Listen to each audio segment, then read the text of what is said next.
it's been done before. You know what I mean? And I feel like there's no originality to something like that because it's like, okay, he's gonna do that thing. But it felt out of place in this show. Oh, probably, yeah. I didn't particularly take a liking to it. I didn't hate it either, but like I guess it had to be done. Yeah, I found it weird. Probably, yeah. I somewhat agree with that actually. But yeah. Negan tells Carl, sing me a song while he practices his bat swings, and Carl again doesn't want to do it, but this is part of his punishment. He starts singing "You Are My Sunshine." And Negan's just taking these practice swings. Yeah. And here's something they failed to make to add more intensity. Why didn't they? Because the thing is, I think upon the second time realizing it, the reason that like Carl's getting distracted because he's swinging his bat is because, you know, it's a reminding him of what he did to Glenn and Abraham. Yeah, they didn't. And really why did they shoot it show a that way. flashback, like to make it more intense? You know what I mean? They've used it in other contexts that it wasn't necessary at all. Here would have been perfectly necessary to have a flashback. You know, as he's singing, you know, "You Are My Sunshine," having like, you know, the flashback and having like him like singing as that flashback is happening, have a bit of a B-roll going on. That would have been perfectly called for to have a flashback and to make that scene very intense. Because right now I just see Negan just taking a swing and it's like, okay, whatever. But like in the end, yeah, we have to try to remember and think back that Carl was there when he bashed in their skulls. Yeah. So I feel like that was perfectly called for to have.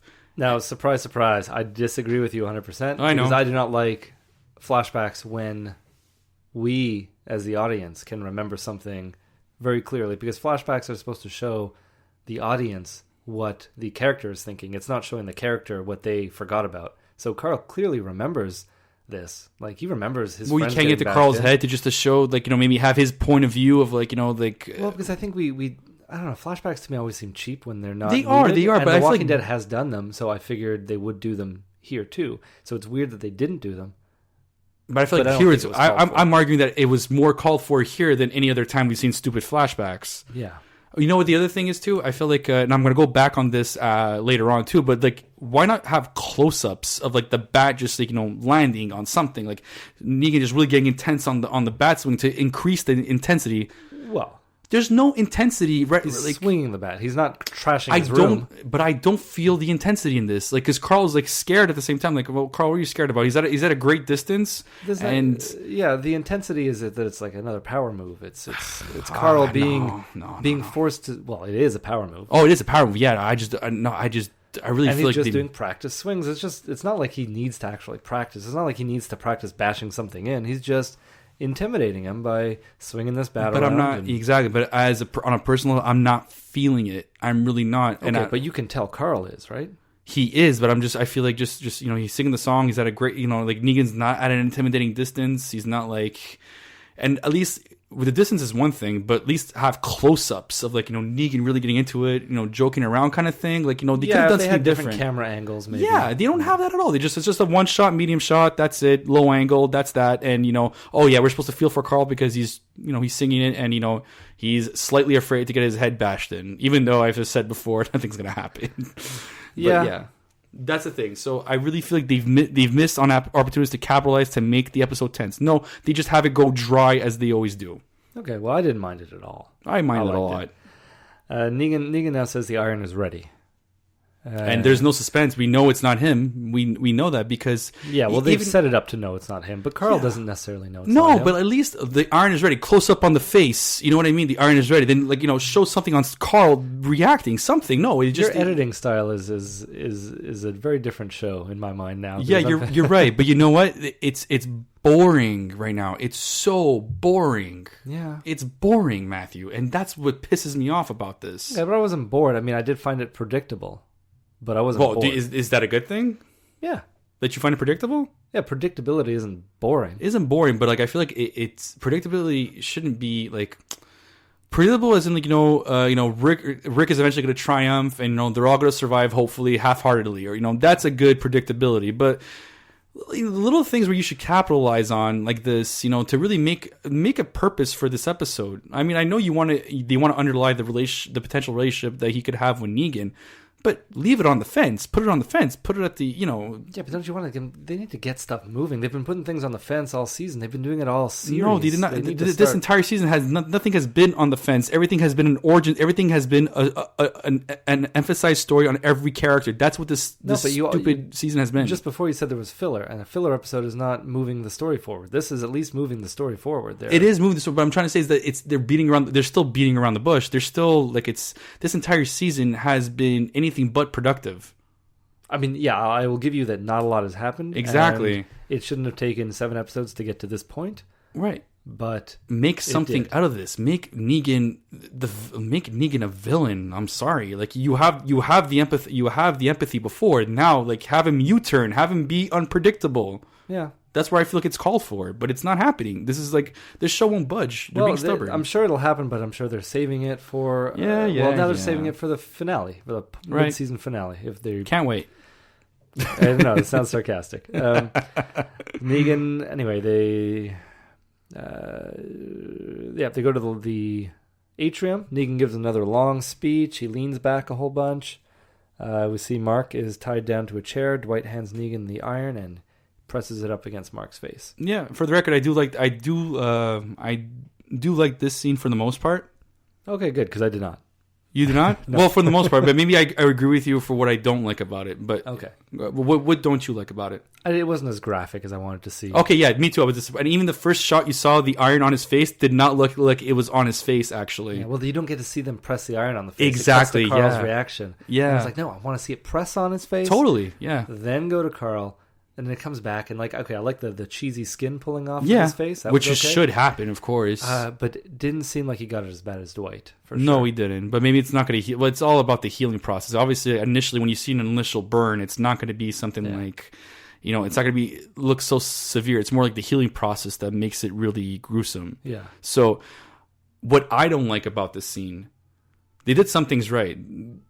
When you have those like shots on Dwight, shots of like Carl's reaction, Daryl's reaction, when they show, I get that, but what I don't like, even for the scene, I mean, like, I'm not scared. I'm just waiting for Negan to do it. I'm not afraid. You know what I mean? Yeah. That's what I hate. Okay, so the predictability of this is exactly. That you're just not afraid. Yeah, that's what I hate about this. And like if let's say like you would have, Negan coming back in, you hear like just hear the bat and you hear everybody's reaction, like, oh my God, everybody's eyes widen. And especially, the guy who's already crying, he's like, everybody, and you have another shot of his wife, and he's just banging his bats. And like, as much as he's been there before, still have play on that suspense, like, oh, Negan's coming.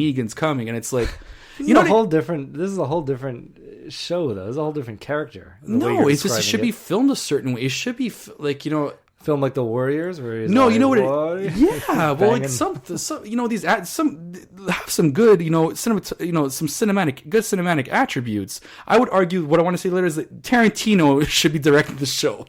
I feel like he knows, because first of all, for argumentative sake, Tarantino's films are 2/3 dialogue and 1/3 like graphic violence. The Walking Dead seems to try to follow that formula, but they're doing it horribly. So the perfect person to take over in this situation would be Tarantino in my mind. But I'll go more on that later. But just to say, yeah, but I mean, directors can't come in and change the style of the show. No, but if they would at least have some input, some creative input, it could actually help. It can. But I can't imagine Tarantino. No, it won't. It would never happen. Of course, it would never. I don't even think like Tarantino would even be inclined. And they would to never step pay. in. They would never pay for. Of course, well, they could afford it, but they won't. They could. Of course, they won't. Okay, so Mark passes out, wets himself. Carson goes to tend to his wounds. Daryl cleans up the mess on the floor, and Negan and Carl go off to figure out his punishment. Then we have Spencer out in the woods, manages to get the crossbow down, as well as the walker, who comes down in pieces. He digs through his pockets and finds a note that is written in Latin, right? How convenient. Essentially a map to buried treasure, just different caches written in Latin. Okay, well, see, everything in this scene is terrible, right? I think you could agree with me on that. Yeah. Okay, so like he gets this this grappler, right? Suspends it onto that's the second time he uses that thing. It's like his is it? tool. Oh yeah, and he failed the first time horribly, right? Yeah. Yeah, so he gets that grappler, uses it successfully to basically bring down. I don't know what he was actually shaking for, but he would just, anyways, he was. I don't know if it was that crossbow. Was it the crossbow that he had in mind the whole time? Yeah. Okay, so whatever. He's doing that, shakes it around, gets it down, and so he brings the whole thing down. Sees the crossbow lands, and he sees the walker's about to fall. So I'm thinking, okay, the walker could potentially land on the crossbow, so then you wouldn't have a weapon afterwards. Yeah. Break it. When we see it, yeah, you'd be afraid to break. When we see the walker land and he goes to the crossbow, he doesn't even move from where the crossbow was, and the walker falls. So that means like it wasn't even a threat to breaking the composite crossbow. So I'm like, not even a cross. It's a bow and arrow. It's a composite bow. That's what it is. Okay. Yeah, it's not a cross because it's not what Daryl has. It's a bow. It's easily mistakable. No. Yeah. There's like a part of it, like it being a high powered crossbow, it has like a shotgun, and then you have the bow literally like that's could probably be pasted on top, but just there's a bow. That's the difference. So the thing is, it wasn't even in threat. So like what I'm like, what the hell was this? Well, why did they just want to emphasize on the walker falling? They could have still done that, but there was no like, they didn't even make it look like the crossbow was in harm's way. Yeah, I don't understand the point of it, and I don't understand why Spencer didn't stab the walker in the head. We never see him kill it, but the walker's dead. The walker's not doing anything. Oh, that's true. I didn't even notice that. Imagine that. Yeah. I mean, he doesn't have any limbs, but he can still bite. And I thought for sure he was going to bite Spencer's knee. Oh, that would have been great. Spencer's knee is all around him, and the walker's not moving at all. That would have been great. Yeah, that would have been. While I was reading the thing in Latin. Yeah, he's like distracted. We never see him kill it. And it's just, I find this. I hate how convenient this is for Spencer, because I know they kind of want to have a tribute to. They want to throw back to Diana's role in the show, but like I don't feel like this was the right way at all. This was not constructed properly. No, but I know it's going to fall short anyway, so it's fine. They're not treating his character with. I think dignity, the attention it deserves, because it could be different. So now we have Rosita. She takes Eugene to a building we saw a ways back in the series, where he said that he could make bullets. Eugene tells her that a single bullet is not the answer, and that there could be ramifications larger than what she anticipates. He wants her to wait a bit and think things over, but she just insults him, saying that he's always been useless and to do something useful for once. Ouch. Yeah. It's like you weren't there when what's-his-face died. I saved everybody else. Who was that? Noah. Actually, it was Noah.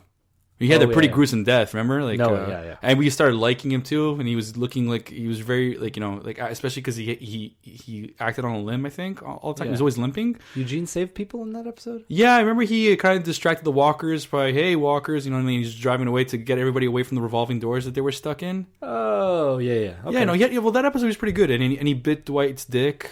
Yeah. It's like, you know, oh, wait, she was there when he did, so, I don't know. It's like he hasn't been useless, but he really has not earned his keep. For sure. Not for Rosita, anyway. No. Because Abraham said, like, you know, he said that really, really weird line about him being a dick biter kind of thing, and I don't know. I don't want to go back to it, but yeah.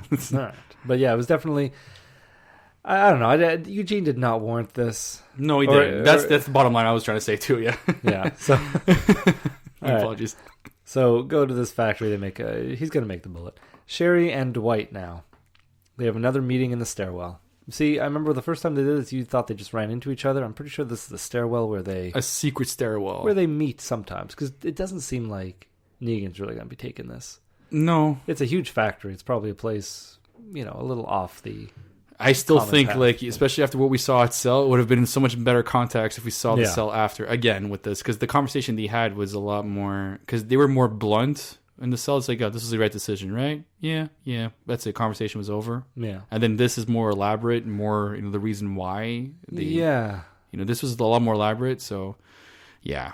I mean, we could go back to like how I want how I want the episode structured, but you know, we could do that again, like maybe for next episode, because it'll be the mid-season finale. Nobody cares how you want your eggs. You're getting them scrambled. Well, we got them scrambled, that's for sure. Because I wanted them poached or over easy. Yeah, and it's not happening. You're fancy like that. Yeah. So they ask how each other sleep at night, basically, with the things they've had to do or what they've done. And Dwight says he doesn't. He just watches Three's Company. Or not. It just says TV. What's the other one? What's the other show he was actually watching? I don't remember. Who's the boss? Who's the boss? Oh, it was Who's the Boss? Yeah. Where did Three's Company? Yeah, we said Three's Company. Yeah. Just as a joke. I don't think it was actually true. So he just watches TV, which doesn't sound that bad. And it's like, for sure he sleeps. Maybe he doesn't sleep at night, but Dwight's sleeping. Yeah, I think so too. Everyone sleeps. Everyone's got to sleep. You got to look really. I mean, if you're somebody who has insomnia, you would not look half as good as Dwight, despite the burnt face. Yeah, you wouldn't look half as good as Dwight, and Dwight's only got half a face. So Exactly. That's a to better work way to on. put it. Thanks. So Carl asks Negan now if he can wrap up his face, but Negan says nope. Negan asks what. What's he writing? Do you wonder what he was writing? I It couldn't looked like get he a- was being a psychiatrist. You know, just, Yeah, marking like down what's he? stuff. Why did he decide like okay, let's have this scene instead of having like maybe Negan staring at him, being intimidating. No, let's have him doodling something. I don't know what. Maybe have him clearly doodle something like really stupid, which would have been funny. But no.